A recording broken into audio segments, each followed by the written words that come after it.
Today, we're talking about basic assembly tips so that your invitations look awesome.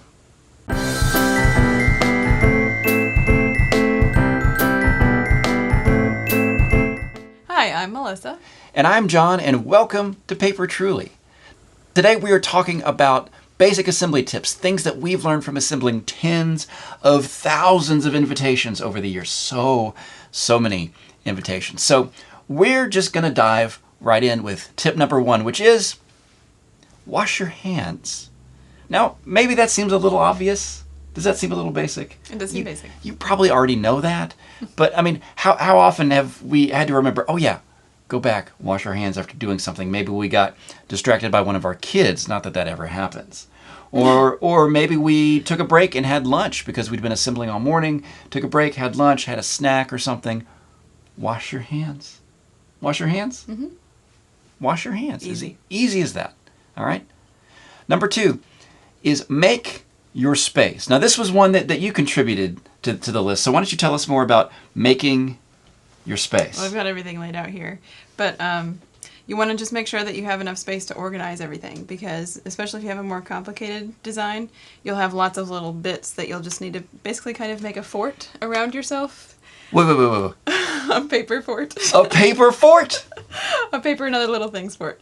Just make sure that you have a big open space right in front of you so that you can slide things around and get to things. So basically you're making stacks so that everything is very accessible. So you're kind of doing this.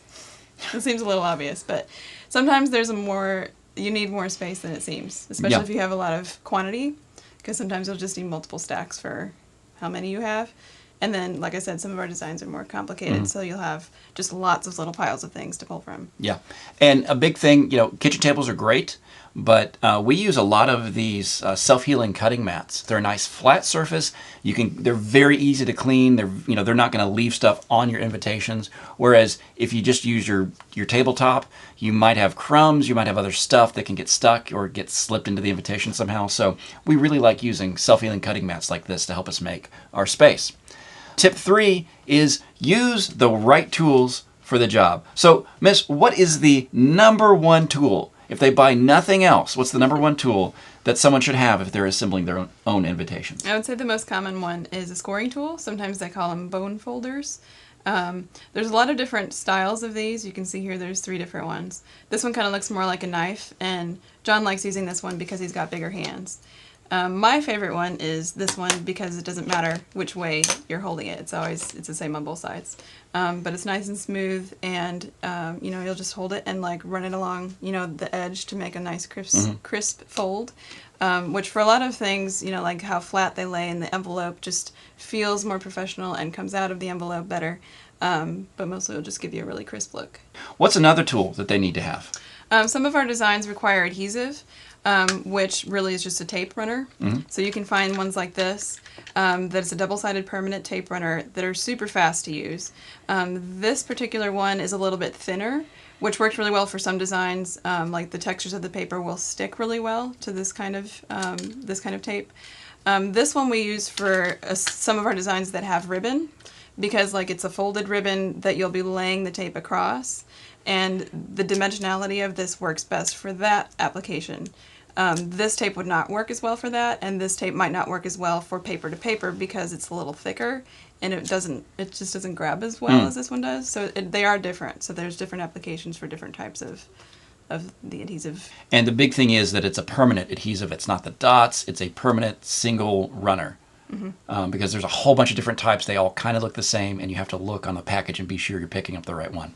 Okay, cool. So we've got the folder or the scoring tools. We've got the tape. Lastly, what's this action over here? We do a lot of wax sealing. So when we make our seals, we use sticks. They're like glue sticks that go into a regular size, not the mini size, but a regular sized glue gun. So you see it just kind of goes in here like that, and it pushes out just like glue or hot glue.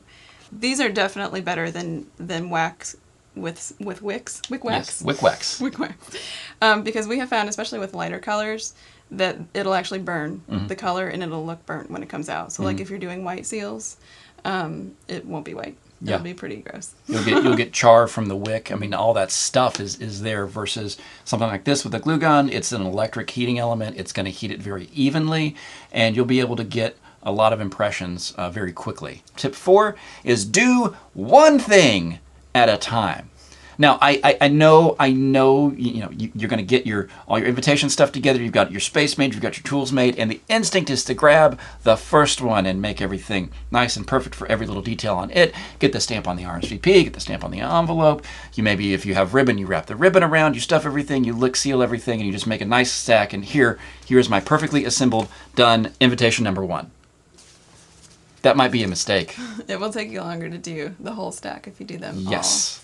Now, it might be a good idea to do 1 or 2 the first time, just to kind of, especially if it's a more complicated design, just to get the feel of putting it together. But we find that it's actually really fast to do one task that you get really quick at, like put all the stamps on all the RSVP envelopes, and then stuff all the RSVP, or not stuff them, but put them together so that you can put them in the stamp together. So each little individual task goes quicker because you get really good at it, and then you can go on to the next thing, and then it just kind of comes together. Kind of naturally flows. And you'll figure this out. I mean, we've been doing this since 2009. It really has been tens of thousands of invitations and probably a few thousand paper cuts too. But we've had a lot of trial and error with different techniques. Absolutely. So. Absolutely. And so we found that just doing 1, maybe 2 things at a time can help. And you're probably going to do it a little bit differently than we would, and that's okay. Find the method that works for you, but break it up into steps. And oh, by the way, don't seal your envelopes until every suite is done. That's a biggie. If you hear nothing else from us today, that's a huge thing. Leave them open. Leave them open. Because what happens if you accidentally put two RSVPs in one envelope and you come to the last suite and you don't have an RSVP for this person? I mean, you want them to have an RSVP, right? Well, which suite of this nice stack of perfectly sealed suites has the extra RSVP in it? You don't want to rip up all the envelopes. Oh my gosh. All that money that you spent on envelopes. You don't want to destroy all those envelopes and all that work and have to take all those stamps off and everything else. So, wait. The last bit of assembly that we always do, the last bit of assembly, is actually sealing the envelopes themselves. Licking them, and then if you're doing wax. Yeah, and then doing wax. Yep. Which brings us to our last tip. Tip number 5. Don't panic. Don't panic. It's okay. Don't panic.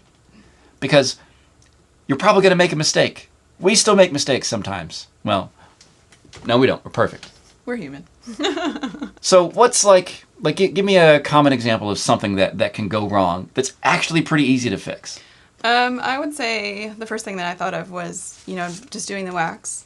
A lot of people kind of get a little intimidated by wax, maybe because it's hot and they're not used to working with it. But I've been burned a few times with wax. But so, for example... Literally burned or metaphorically burned? Literally burned. Oh, okay. Sorry. Maybe both. It was emotional. So, if you're using this method, you'll squirt it down there, and then as you're pulling it away, what if a little drop gets out there, and you're like, oh my gosh, it's ruined. There's another little drop out there. But at the same time, don't panic. These are made by hand. It adds, a personal... unique quality to it because you're doing it all by hand. Yep. And people appreciate that. They probably won't really think about it.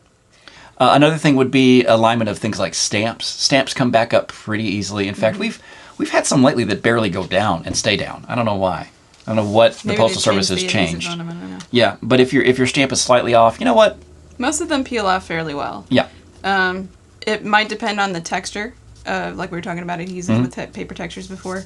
This one's fairly smooth. Most of our matte envelopes are pretty smooth, and they'll peel right back off, and you can replace them. Very, very easy to do. So yeah, don't panic.